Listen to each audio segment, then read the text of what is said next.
I'm going to take us up the Colorado a little ways to Arches National Park, as it's been known since 1972. How many of you have visited Arches National Park? Well, you're part of the problem, because it's now visited by over 1.6 million people a year, which sometimes results in some very long lines to get into the park. 100 years ago, this situation was very, very different. The high ridges of cracked and eroded sandstone between Moab, Utah, and the Cisco Desert to the north were known only to local sheep herders, cowboys, prospectors, and to John Wolfe, who homesteaded within sight of Delicate Arch between 1898 and 1910.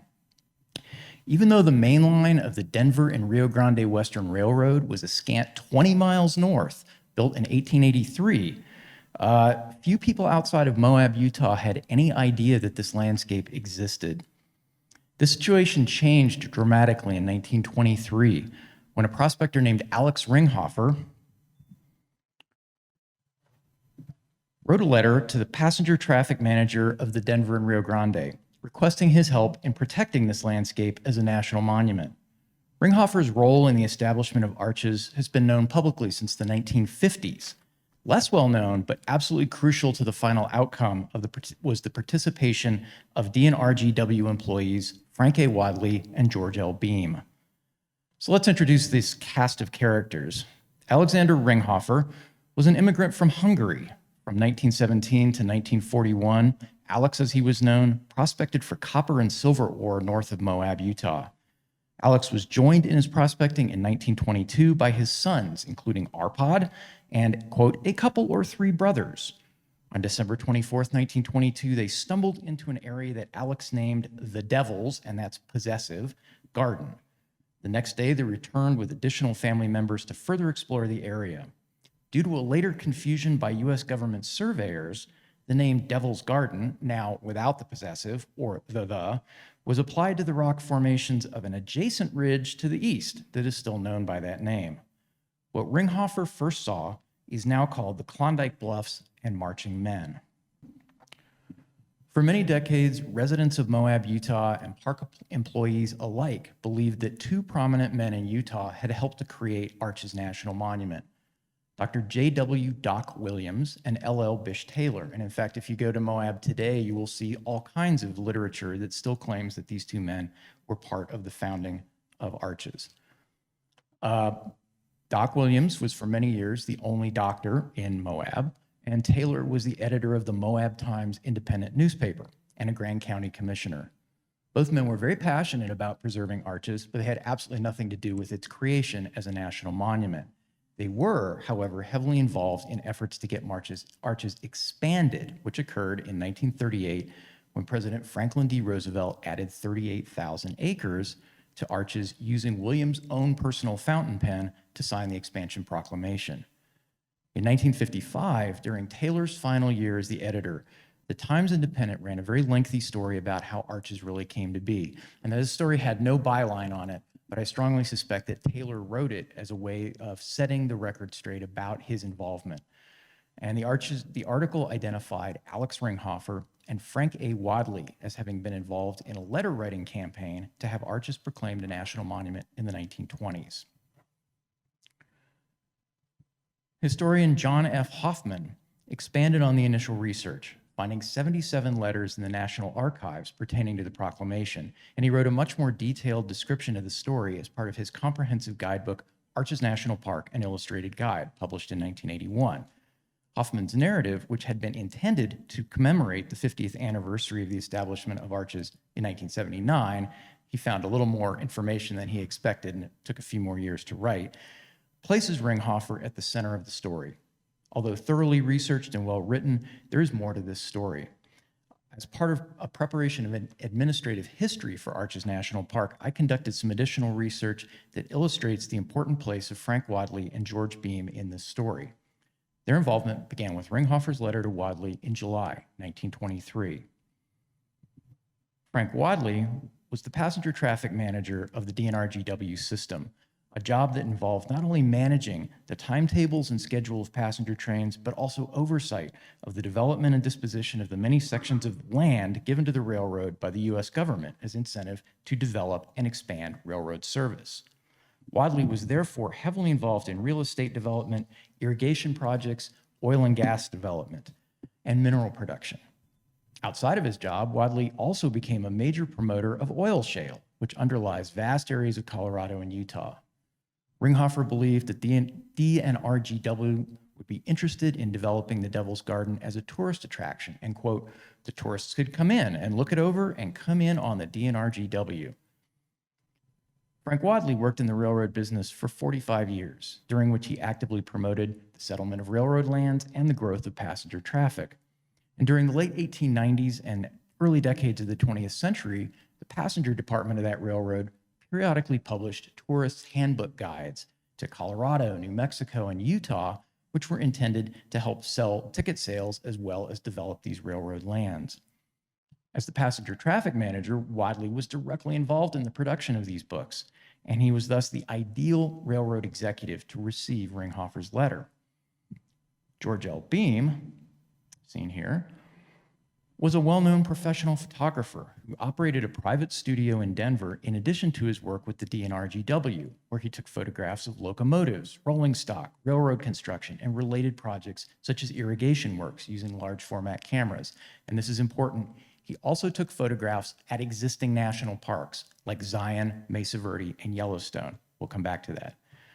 Beam was also Wadley's secretary and often worked with Wadley on promotional projects. Whether out of curiosity or more likely intrigued by the very real commercial possibility of a major new tourist destination, Wadley and Beam traveled by rail on the DNRGW from Denver to Thompson, Utah in September 1923, not very long after getting this letter, where they were met by Alex Ringhoffer, who drove them in his automobile approximately 18 miles to the south. Ringhoffer, sons Arpad and Henry, son-in-law Lonnie Gray, Wadley and Beam hiked 2 to 3 miles involving heavy climbing to the Devil's Garden. And this is how Wadley described it. There are no trails, and there is no way to get into this garden except over the rocky ridge referred to. Arriving, we found some stupendous sandstone formations of very remarkable shapes and unlike anything I've ever seen in the Rocky Mountain region. The monoliths are greater than those in the Garden of the Gods, the Colorado National Monument near Grand Junction, or in any of the southern Utah regions I have visited, excepting Zion. We found what is undoubtedly fifth in size of the known natural bridges. We had but 2 days at our disposal and could only cover a small part of the district in that time, but Beam managed to make 40 or 50 exposures, and his pictures will convey some idea of the freakishness of the region. Now, the natural bridge described by Wadley is actually an arch, and it is now known as Tower Arch. Wadley's description confirms his familiarity with the many remarkable landscapes and their commercial potential as tourist destinations. Wadley's next step regarding the Devil's Garden was to write to Stephen T. Mather, founding director of the National Park Service, urging him to, quote, have the section surveyed with the view of setting it apart as a national monument, unquote. Beam's photographs accompanied the letter. As with Ringhoffer's initial appeal to Wadley, to me this really seemed kind of a leap, especially given the familiar tone of Wadley's letter. And I wondered, was there some personal connection between Wadley and Mather that maybe Hoffman had not discovered? And in fact, there was. Frank A. Wadley apparently first met Stephen T. Mather in 1921 during a 2-week tour of southern Utah and northern Arizona that was designed to promote Mather's vision of a highway linking the major parks of the West. And we've heard a little bit about this before with Perry Lodge, the importance of roads in this region. The tour started in Salt Lake City, from which a special DNRGW railroad car carried the group to Marysville, Utah, where they were met by a Yellowstone National Park touring car shipped down on Mather's personal order. The party visited Bryce Canyon, Zion, and the north rim of the Grand Canyon. At the conclusion of the trip, the group met with tourism boosters on the lawn of the Reeve Hotel in Hurricane. Mather and Wadley were among those who made speeches that day. Mather endorsed road improvements and wrote a personal check for $250 towards the improvement of the road from Hurricane to Fredonia, so that tourists could come in and drive a big loop that would include Grand Canyon, Cedar Breaks, Bryce Canyon, and Zion. The DNRGW also drafted a special map for this tour, which you can see behind me, demonstrating the level of interest that Wadley had in promoting tourism in Utah. They also drafted another map of the state of Utah for Wadley's personal use that prominently shows the location of National Park System units and oil fields. And you'll note oil is shown in approximately the location of Arches to be. So Mather and Wadley were in fact acquainted, where Mather was actively cooperating with major railroads as a means to increase park visitation, and Wadley actively promoting the growth of passenger traffic. Mather was in fact so enthusiastic about the landscape that Wadley described in his first letter and that Beam's photographs portrayed that he had Wadley write to National Park Service Acting Director Arthur E. Desmarais on November 11th, 1923. And this is what he said. Mather followed through on November 22nd, 1923, with a letter to the General Land Office, the government survey agency that is now the Bureau of Land Management. And he requested a survey of the area. And this is where the whole thing takes a hugely comedic turn because a lot of people involved didn't seem to know what they were surveying or where they were supposed to be. The surveyor that they initially sent out was uninformed about Alex Ringhoffer, and he ended up hiring Moab local Christian Heberson to guide him. He took him to an area locally known as the Castle Windows, which was not Ringhoffer's The Devil's Garden. The Times Independent did a big cover page story on the survey with a lot of photographs.